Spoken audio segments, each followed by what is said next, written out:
Bro, bugungi videoda siz bilan mediadagi o'zbek auditoriyasi, BTS armiylari, minor armiylari nega qo'ylar podasidan farq qilmasligi va fanatizm nimalarga olib kelish haqida gaplashamiz. BTS Army. Ma'lumot uchun BTS 7 nafar koreys bolalardan tashkil topgan K-pop guruhi. Ba'zi o'zbek armiy qizlar u uchun jonini fido qilishga tayyor. Masalan, kommentariyada kimdir BTS ni yomon ko'rishni aytsa, darrov o'shani bulli qilishni boshlashadi. O'zbek yigitlari bilan solishtirishadi. Okey, men nima ham deya olaman? Ularning atrofida millionlab fanatkalar bor. Lekin Jungkook aynan O'zbekiston davlati, Qashqadaryo viloyati, Ko'ktala tumani, Otboqar mahallasidagi Tishavoy akani qizini mani fanatkam deb ham eslamaydi. Menimcha O'zbekiston degan davlat borligi haqida ham bilishmasa kerak. Nima demoqchiman? Shunchaki ularning qo'shig'ini tinglang, ortiqcha his-tuyg'ularga berilmang. Minor armiyasi. Ogohlantiraman, minorga nisbatan husumatim yo'q. Uni auditoriyasini tanqid qilmoqchiman xolos. Rostini aytsam, o'zim uni muxlis bo'lganman. Yoshim o'tgani sari shuni tushundimki, u odam uchun qilayotgan ishlarim ahmoqona edi. Konstani jonli efirga kirib, uni so'kib izoh yozardim. Minorga aloqasi yo'q bo'lgan postlarga ham uning rap tekstlarini qoldirardim. Ayniqsa Juma muborak postlarga minor number 1 deb yozganim haligacha kulgimni qislatadi.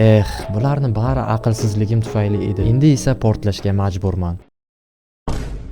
U seni hatto tanimaydi. Streamda kommentingni adashib o'qib qolgani uchun sen uni boshingga ko'taryapsan. Kimnidir mo'tabarini so'kyapsan. To'g'ri, u sen uchun treklarda respekt aytgan, fanatlarini yaxshi ko'radi, qiziqarli va sirli mavzularni aytadi. Lekin bu degani uni yomon ko'radigan odamni oilasidan so'kib izoh yozishing kerak degani emas-ku. Shirin qilib aytganda, oyog'iga egilib sajda qilishing kerak degani emas-ku. Wait, BTS armiylardan nima farqing bor? Senga achinaman rosti, marketing qurbonisan. Kim kimga nimaga qaslandi? So'nggi ekspressimda taxmin qilardim. Twin Towers qulashini bilardim.